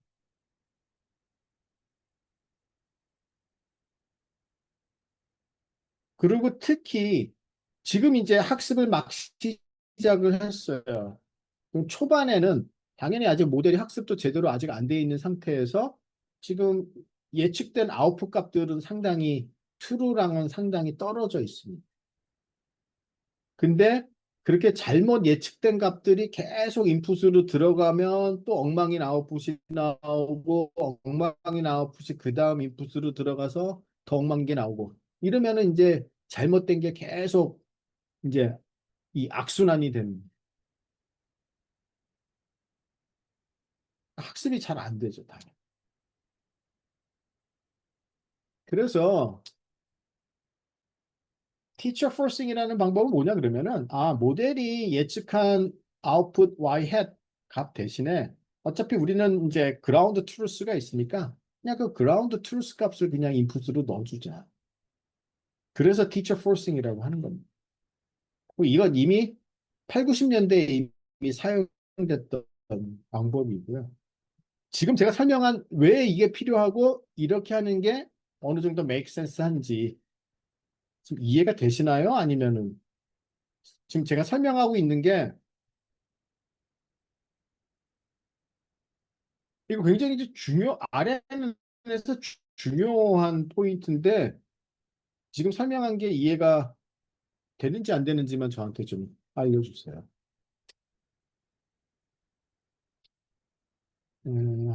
한 번 이해가 된다고 하시면 나머지 분들은 그러면은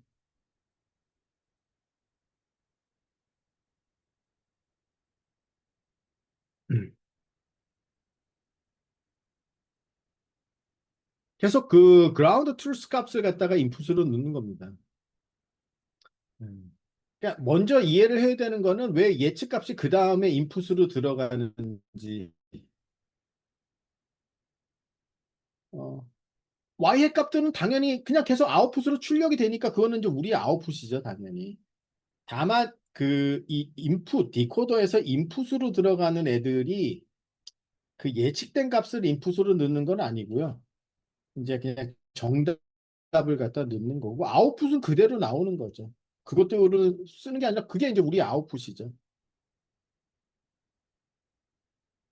근데 이제 오토 리그레시브하게 인풋이 들어가는 자리에 예측값을 쓰는 것 대신에 계속 정답을 갖다 집어넣는. 나머지 분들은 지금 이러한 그 메커니즘이 이해가 되시나요? 아니면 전혀 안 되나요?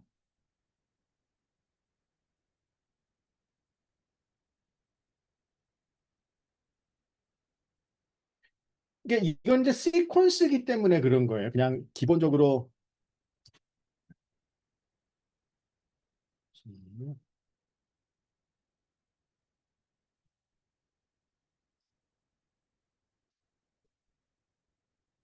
자, 예를 들어서 이제 지금 인풋이 x1, x2, x3가 이제 이렇게 인풋으로 들어갔어요. 이제 이 모델이 네,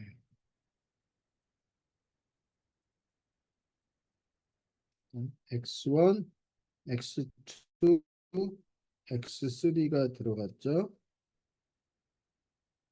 그러면 일단 이제 여기에 인코딩이 됐고 카피가 돼서 다시 이제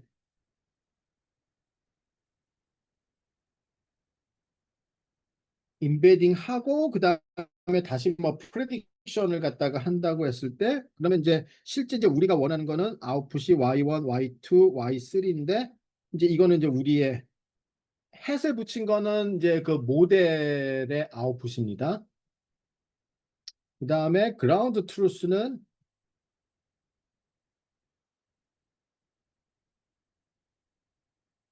이제 y1, y2, y3니까 당연히 이제 y1과 y1 hat, y2와 y2 hat 뭐 다 비교를 해갖고 에러를 갖다가 계산을 하고 그거를 최소화하는 방향으로 학습이 이루어지겠죠.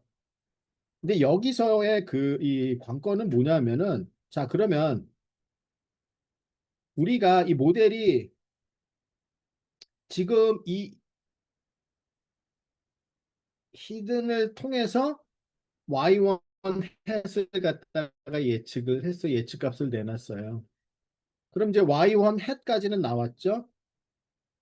자, y1 햇은 이제 계산이 됐어요. 그럼 이제 그 다음에 next 토큰을 예측을 해야 되잖아요. 그럼 next 토큰을 예측할 때 그럼 현재 토큰 y1이 당연히 영향을 미쳐야 되죠. 순차적으로 generate 되는 거니까요. 그러니까 얘가 인풋으로 들어갑니다. 그리고 얘가 그 다음에 여기에 인풋으로 들어갑니다. 그런데 문제는 이, 이 예측값들이 아직 학습이 안 된 상태에서는 상당히 부정확하든. 그러니까 만약에 y1 햇이 y1 true랑은 엄청 떨어져 있어요. 그러면 지금 잘못된 애가 인풋으로 들어갔으면 y2 햇이 제대로 예측이 되겠느냐? 당연히 안 되죠. Y2에 또 아직은 제대로 값을 못 내고 있는데 얘가 인풋으로 들어가서 Y3 햇이 잘 나올 리는 없죠. 그러니까 학습하는 과정에서 요 자리에 Y1 햇 대신 그냥 우리가 Y1 이미 그라운드 트루스가 주어져 있으니까 그냥 Y1을 대신 그러니까 P 이퀄 1에서는 이미 잘 예측을 했어 라고 이제 우리가 그냥 가정을 하고 Y1을 인풋으로 넣는 거고요. 여기에는 이제 Y2를 그냥 대신에 인풋으로 넣는 햇 대신에. 교수님 질문이 있는데요. 네. 이 forecasting 문제는 프리딕션을 했으니까 Y1 프리딕션을 했다는 말은 Y1은 아직 반박자 늦게 나온다는 뜻이잖아요. 예측을 했고 그 다음에 Y1은 그 다음에 나오는 거 아닌가요? 예를 들어 어떤 값이 실시간으로 흘러갈 때 X1, X2, X3를 집어넣으면 Y1을 예측했고 그러면 그 다음에 Y1의 그라운드 트루스 값이 나와야 되는 거 아닌가요? 시간차가 좀 있지 않나요? 아니 뭐 그 와- 그거는 뭐 그렇게 생각을 해도 되고 이미 우리는 그 각각 타임에 대한 그라운드 트루스는 이미 주어져 있기 때문에 이게 뭐 그러니까 온라인으로 동작을 하는 게 아니라 그냥 어떤 그 이 시퀀스는 이미 주어져 있고 그거에 대해서 이제 우리가 네네. 여기를 모른다고 생각하고 이제 우리가 프레딕터를 갖다가 학습을 하는 거니까요. 네. 그러니까 뭐 네, 그거는 뭐 시간차가 알겠습니다. 있건 없건 여기서 그거는 그렇게 뭐야 전혀 중요한 포인트는 아닌 것 같습니다. 여기서는 여러분들이 이해해야 되는 거는 지금 하나를 제너레이트 했으면 걔가 그 다음에 인풋으로 들어가야지 된다는 거를 일단은 이게 당연히 이제 이게 당연하다는 거를 조금 이제 이해를 해야 돼. 그러니까 모든 거는 제너레이션이 다 오토 리그레시브하게 제너레이션이 되는 게 가장 기본적인 아키텍처입니다. 그런데 아직은 예측된 애들 값이 뭐 그렇게 정확한 것이 아니니까 그거를 가지고서 계속 잘못된 값을 인풋으로 넣고서 제대로 된 값이 아웃풋으로 나오게끔 하기는 어렵죠. 당연히 안 되죠. 네. 네, 그라운드 트루스는 이미 알고 있는 정답입니다. 네. 네. 그러니까 항상 타겟이 있는, 그러니까 슈퍼바이즈 케이스니까요. 그 다음에 이제 뭐 한 분이 질문한 거는 그러면은 이 아웃풋은 어디다가 쓰느냐? 아니 이 아웃풋은 그냥 아웃풋 그대로 이제 이게 그냥 예측값이에요. 일단 이제 이게 학습을 하는 동안에 이제 예측값이고 궁극적으로 모델이 다 학습이 되면은 이 아웃풋은 그냥 다른 모델에서의 아웃풋하고 똑같은 거예요.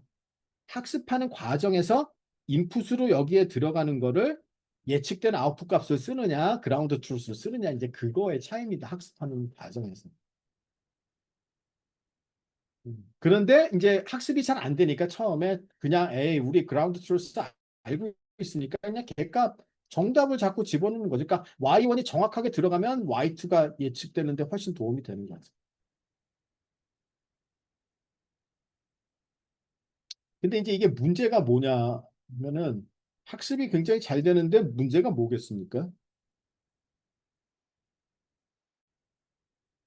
그냥 상식적으로 생각을 해봤을 때. 그러니까 지금 제가 얘기하는 거는 굉장히 그냥 너무나도 상식적으로 다 당연한 거기 때문에 막 개념적으로 어려운 내용들은 하나도 없어요. 그러니까 여러분들이 여러분이 알고 있는 상식 수준에서 생각을 해보면은 이런 문제가 나타나지 않을까? 근데 이런 오버, 간단한 문제들조차도 2010년 중반까지도 사람들이 제대로 못했다는 게 저는 더 놀라운 일이었었습니다. 예전에 처음에 논문을 봤을 때는. 오버피팅이 되는 거 아닌가요? 뭐 오버피팅은 뭐 될 수도 있고 안 될 수도 있는데 뭐 여기서는 그런 문제보다도 더 근본적인 문제가 있습니다. 음. 그러니까 문제는 뭐냐면은 학습은 굉장히 잘 돼요.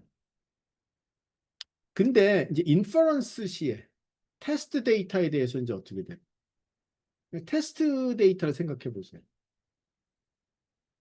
그러면 테스트 데이터에는 그라운드 트루스가 있습니까?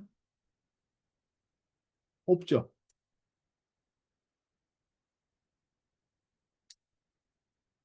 테스트 데이터에는 Y1, Y2, Y3가 없습니다. 그렇죠? 그러니까 X1, X2, X3만 주어져요. 그럼 이제 걔가 일단 처음에 먼저 Y1 hat을 계산하죠. 근데 Y1은 없어요. 테스트 데이터는. 그렇기 때문에 어쩔 수 없이 Y1 hat을 이제 인풋으로 넣어야 됩니다. 그런데 이미 사실은 모델이 잘 학습이 돼 있기 때문에 Y1 hat이 Y1에 상당히 가까우니까 물론 이제 Y1 hat을 이제 그냥 써도 그렇게까지 큰 문제가 되지는 않지만 그렇더라도 성능은 떨어진다. 왜냐하면은 이거는 마치 사람으로 치면은 정답만 보고 공부를 한 거예요. 시험 공부를. 그러니까 뭔가 이렇게 문제풀이 같은 거 보면은 예전에 보면은 문제 보고서 어떻게 푸는지 고민도 안 해보고 정답 보고서 그냥 똑같이 풀어보고. 근데 저도 예전에 보면은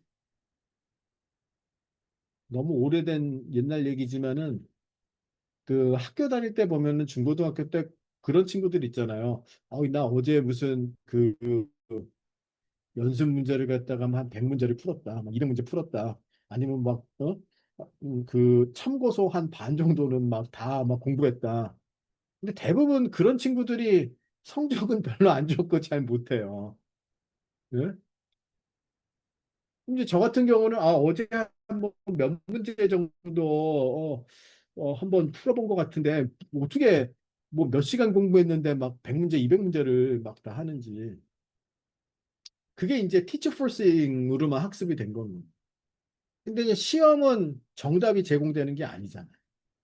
이제 자기가 생각을 해서 풀어야 됩니다. 그래서 이제 티처 포싱의 단점은 테스트 시에는 정답이 제공이 안 되니까 성능이 떨어진다.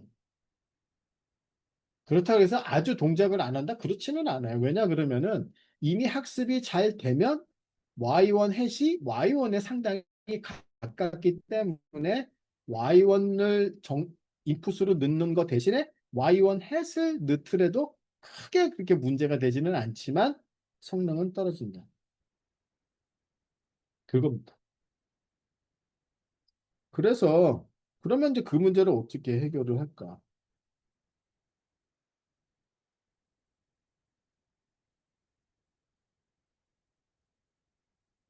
간단합니다. 이게 이런 방법이 2015년도에 나왔다는 게 저는 놀라울 일이었어요. 그러니까 10년 전만 하더라도 지금 생각해 보면은 10년 전에 이 딥러닝 수준은 어쩌면은 지금이 막 그 문명이 발달된 시기라면은 10년 전만 해도 거의 구석기 시대랑 가까운 정도가 아닌가. 그러니까 이 10년 사이에 이 딥러닝의 발전은 진짜 어마어마하게 정말 많은 차이가 나는 게 아닌가. 그런 생각이 듭니다. 요새는. 예전에는 뭐 10년 전의 방법이나 뭐 그게 그렇게까지 너무 촌스럽게 느껴지지는 않았거든요. 근데 이런 딥러닝 쪽에는 그런 것 같고요. 그럼 이제 간단한 방법은 이거예요. 스케줄드 샘플링이라는 거는. 그럼 이제 우리의 고민이 뭡니까? 자, Y 햇을 인풋으로 쓸까? 아니면 Y를 인풋으로 쓸까? 두 개 중에 이게 고민 아니에요. 지금 우리의 고민은. 그러니까 모델의 예측값을 인풋으로 쓸까? 아니면 그라운드 트루스를 인풋으로 쓸까? 그걸 이제 동전 던지기로 정하는 거예요. 그래서 매 그 타임마다 동전을 던져서 앞면이 나오면 예를 들어서 모델의 예측값을 인풋으로 쓰고요. 뒷면이 나오면은 그라운드 트루스를 인풋 값으로 씁니다. 학습할 때. 그래서 이 입실론 i라는 것이 우리가 true 값을 인풋으로 쓸 확률이에요. 그러니까 이게 먼저 동전으로 치면 뒷면이 나올 확률이라고 생각하세요. 그러면 1 마이너스 입실론의 확률로 모델의 예측값을 인풋으로 씁니다. 그러면 당연히 처음에는 학습이 안 됐으니까 아무래도 트루 값을 인풋으로 쓰는 것이 좋겠죠. 그래서 이 입실론 값을 처음에는 1부터 시작합니다. 그러니까 입실론이 1이면은 뭐예요? 그냥 트루 값만 쓰는 거예요. 그래서 얘가 이터레이션이 진행이 되면 이렇게 떨어집니다. 점점점 트루 값을 사용하는 빈도가 줄어들고 모델의 예측 값을 인풋으로 사용을 하게 됩니다. 그래서 스케줄드 샘플링이라고 이제 이름을 붙인 거고요. 그러면 이거예요. 처음에 공부할 때는 너무 하나도 몰라갖고 무조건 답지를 보고서 계속 공부하다가 조금 지나면은 답지를 보는 그 횟수를 조금씩 줄여나가는 거죠. 처음에는 100% 답지만 보다가 이제 한 뭐 90% 답지를 보고 그다음 한 80% 정도만 답지를 보고 70%, 60% 하다가 학습을 할 때 이제 궁극적으로 거의 공부가 다 끝날 무렵에는 아예 답지를 안 보고서 이제 하는 훈련을 하는 거예요. 그러면 이제 학습이 점점 어느 정도. 그러면 테스트 데이터에 대해서도 이제 뭐 이미 답지를 안 보고 공부했으니까 성능이 더 잘 나오죠. 그게 스케줄드 샘플링. 그래서 그 이 디케이 스케줄은 뭐 여러 가지가 있어요. 어차피 그렇지만 입실론이 1부터 0으로 줄어드는 건데 리니어하게 줄어드느냐 아니면은 익스포넨셜하게 줄어드느냐 아니면은 시그모이드의 역함수처럼 인버스 시그모이드로 줄어드느냐 뭐 어떻게 해서든 줄어드는 거예요. 1에서부터 0으로. 아시겠죠? 자, 이게 많이 쓰는 겁니다. 그래서 이제 여러분이 뭐 텐서플로우나 파이토치를 쓸 때 그 이제 여러분이 나중에 이렇게 코딩을 할 때 보면 티처 포싱이라는 말도 있고 그럼 이제 티처 포싱을 할 건지 거기 스케줄드 샘플링이라고 돼 있는지 안 돼 있는지는 모르겠지만 티처 포싱이라는 거는 있어요. 근데 이제 사람들이 거의 초반에 거의 모르는 상태에서 그냥 티처 포싱 방법을 쓰는데 사실은 이제 이런 부분.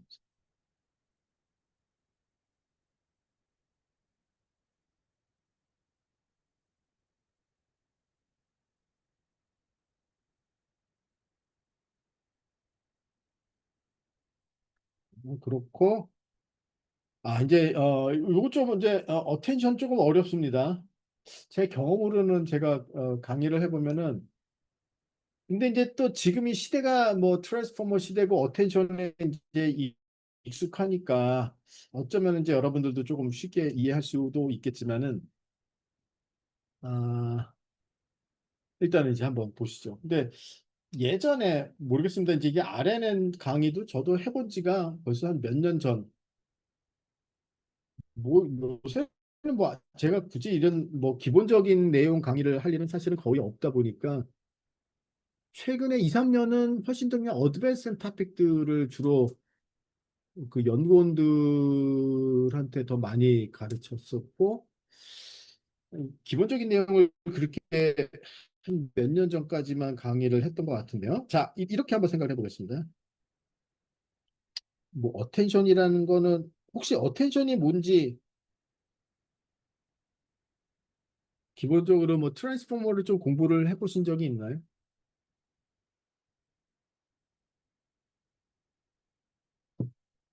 어텐션 집중. 맞습니다. 집중 맞죠? 그러니까 이제 그냥 말 그대로 어디에 집중을 하느냐.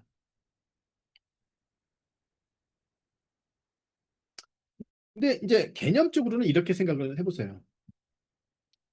여러분이 이제 어떤 딥러닝 책이 한 권이 있어요. 여러분이 이제 그 내용은 아직 잘 모릅니다. 자, 이제 제가 질문을 하겠습니다. 아담 옵티마이제이션이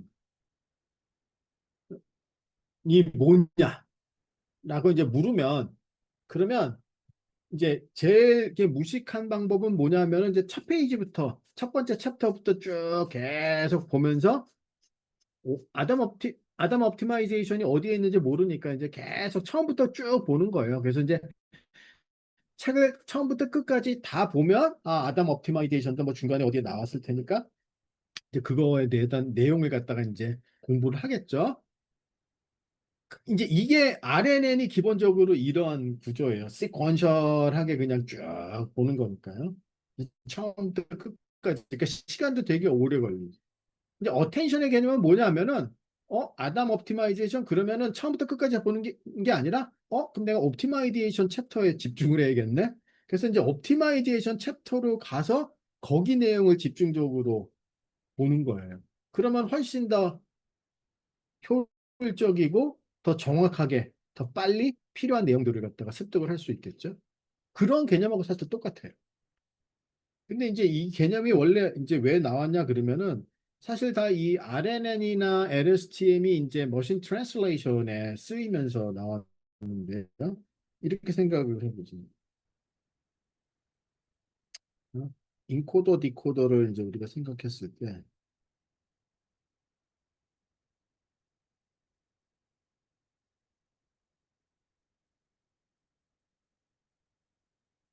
혹시 뭐 외국어 잘하시는 분 계세요?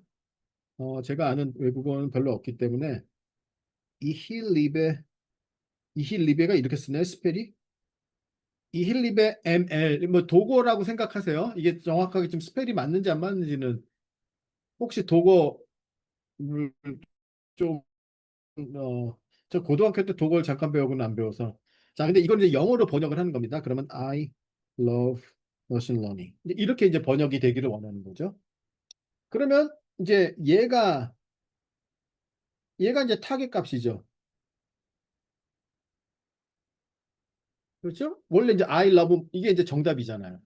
그러면 이 힐립의 ML이라는 토큰을 넣고 그럼 이제 모델이 만약에 뭐 I love 하고 뭐 ML 정확하게 퍼펙트하게 뭐 프레딕트를 할 수도 있겠지만은 좀 다르게 했다. 그러면 당연히 맞네요. 이 힐립의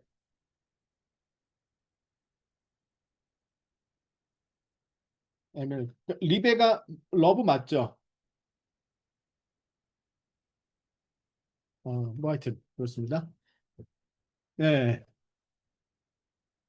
자, 그러면 이제 이게 RNN은 아까 이제 제가 말씀드린 대로 뭐 똑같이 뭐 티처 퍼스팅으로 뭐 트레이닝을 하던 그 스케줄드 샘플링으로 이제 학습을 하던 되는데 이제 우리가 그 보면은 사실 원래 아키텍처는 제가 아까도 얘기했지만 기본적으로 이 마지막 히든 벡터가 이 힐립의 ML의 모든 그 이 컨텍스트를 이제 얘가 혼자 다 정보를 다 서머라이즈를 하는 거예요. 그래서 얘가 다시 I love ML로 디코딩이 이제 되는 겁니다. 그런데 이게 하나의 그냥 그 thought 벡터가 모든 정보를 다 서머라이즈해서 디코딩을 하는 거가 그렇게 좋은 아이디어냐 이겁니다. 근데 실제 우리가 머신 트랜슬레이션을 보면은 그러면 I라는 게 보면 얘가 뭐 때문에 나왔어요? 사실 이 때문에 나온 거예요. 그러니까 뭔가 이렇게 얼라인이 되고 러브는 립에 이렇게 얼라인이 되고 ML은 뭐 제가 도구를 몰라서 이렇게 이제 이렇게 얼라인이 되는 거 아니에요. 그러면 얘 입장에서는 단순히 얘만 의지하는 것이 아니라 그러면 내가 얘도 볼 수 있고 얘도 볼 수 있고 얘도 볼 수 있고 이 세 개를 다 고려를 해서 아, 내 입장에서는 여기를 더 집중하는 게 사실은 맞죠. 그러니까 I라는 입장에서는 난 이 시에 대한 거가 더 집중을 해야 번역이 잘 되는 거잖아요. 러브 입장에서는 요 오렌지 세 개만 의지하는 것이 아니라 러브도 똑같이 다 보는 거야. 얘도 보고 얘도 보고 얘도 보는데 이번에는 러브 입장에서는 얘에 집중을 하는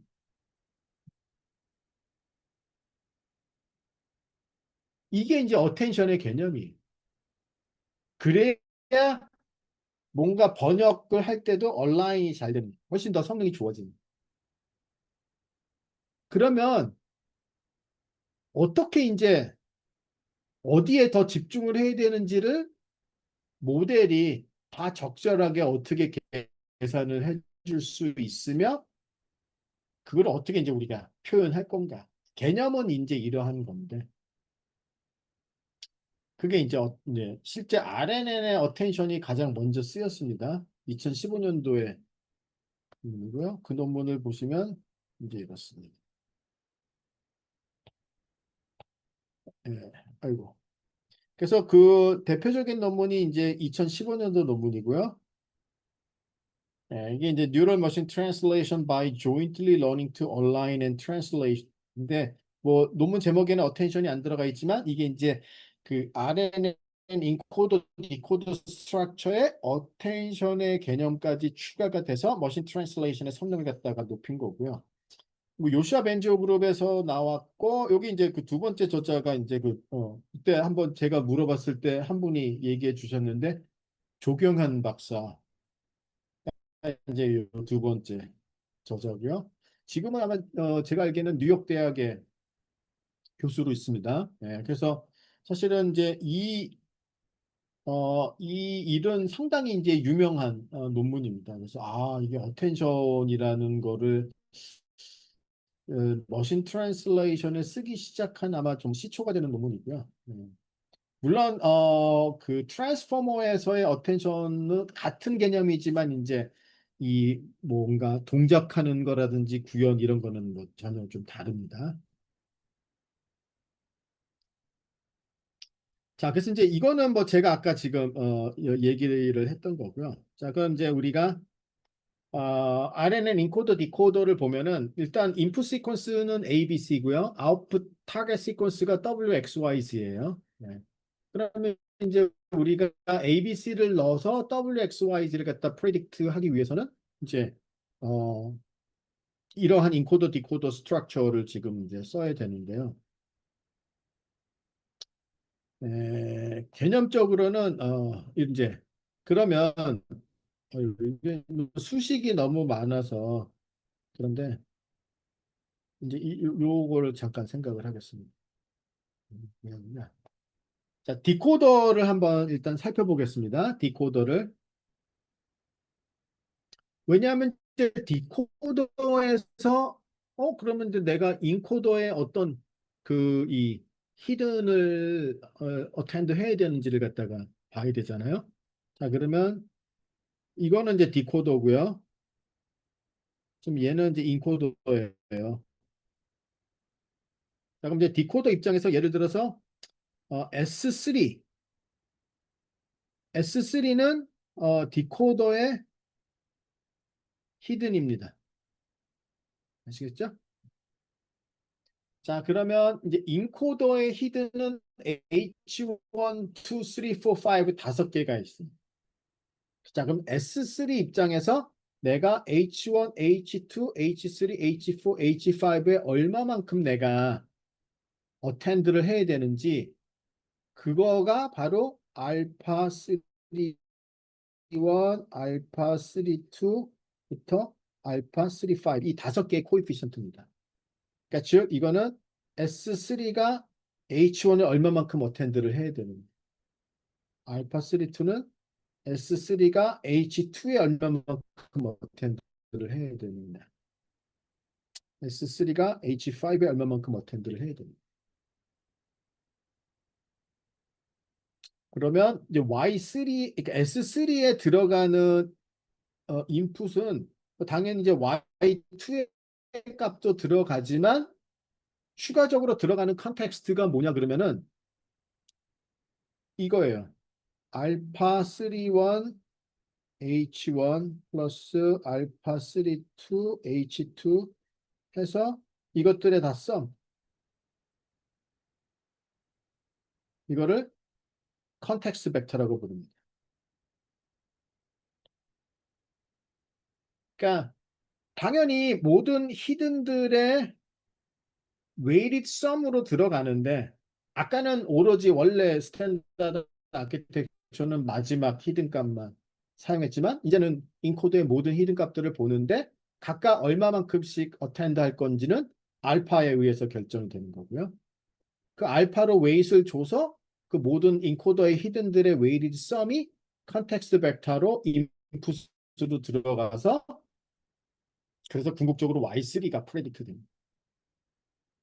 그럼 이 알파 값들을 어떻게 계산을 하느냐 하면은 이 알파는 인풋에 따라서 계속 바뀌는 거란 말이에요. 그리고 이거는 이제 0에서 1 사이고 컨벡스 썸이 돼야 되기 때문에 기본적으로 이제 그 이 얼라이먼트 스코어를 갖다가 계산을 합니다. 얼라이먼트 스코어는 뭐냐면 ZTT 프라임이라는 거는 그럼 ST가 HT 프라임에 얼마만큼 얼라인을 해야 되느냐. 그래서 이 얼라이먼트 스코어를 다 계산을 하면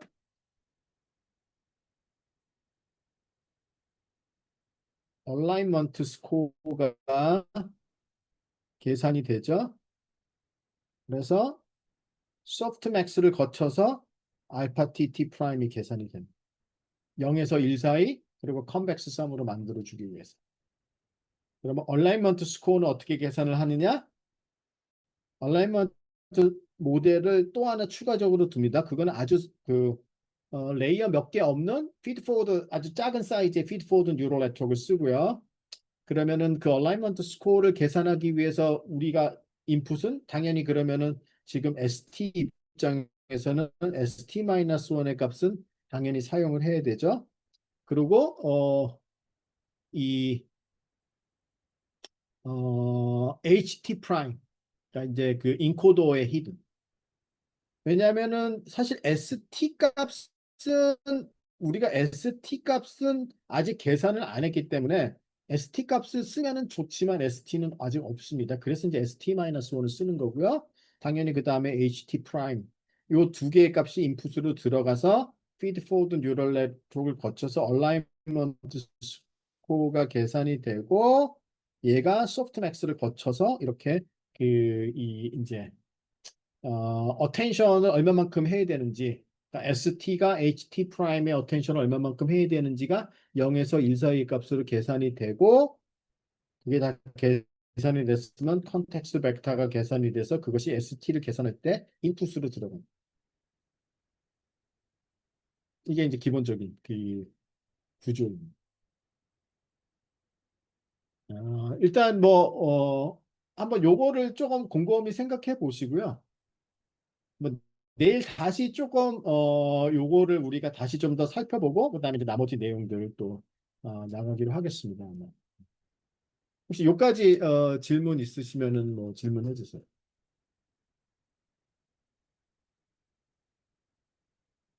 이 피드포워드 뉴럴 네트워크는 그러니까 이거를 계산하는데 얼라이먼트 모델은 지금 이 얼라이먼트 모델 있죠? 이게 이제 피드포워드 네트워크로 돼 있는데 그러니까 여기서 이거죠. 러브 그러니까 i에 대한 게 S1이고 요게 S2고 히드니까 요게 이제 S1, S2, S3인 셈이죠. 그러면 내가 러브라는 거를 출력하기 위해서 디코더의 히든 S2 입장에서 그럼 내가 이 ML H3에다가 어텐드를 해야 되는지 H2에 어텐드를 해야 되는지 아니면 H1 그러니까 S2 입장에서 내가 H1, H2, H3 어디에 얼라인을 갖다가 해야 되느냐. 그 얼라인 스코어를 계산하기 위해서 필요한 게 뭐다? S2는 아직 계산이 안 됐어요. 그래서 S1의 값 전에 그리고 H1 요 두 개가 인풋으로 들어가면 G11이 계산이 되는 거고요. S1과 H2가 인풋으로 들어가면 아니 G21이 계산이 됩니다. 그 다음에 G22가 계산이 되고 그래서 G1, G21, G22, G23가 계산이 되면 그게 이제 softmax를 거쳐서 0에서 2 사이 값으로 probability 값으로 이제 바뀌는 거고요. 그게 바로 S2 입장에서 H1이 얼마만큼 어텐드, H2이 얼마만큼 어텐드, H3 얼마만큼 어텐드를 해야 되는지 그 양이 이제 계산. 그 feedforward neural network은 이제 alignment score를 계산해요. 그럼 당연히 이제 뭐 S2 입장에서는 당연히 H2에 얼라인은 돼야 되니까 알파 22 값이 이제 만약에 잘 학습이 된다면 뭐 이게 거의 한 0.9, 알파 21 한 0.05, 알파 23 한 0.05, 뭐 이제 이렇게 나오게 되겠죠. 네. 혹시 뭐 또 다른 질문 있으신가요?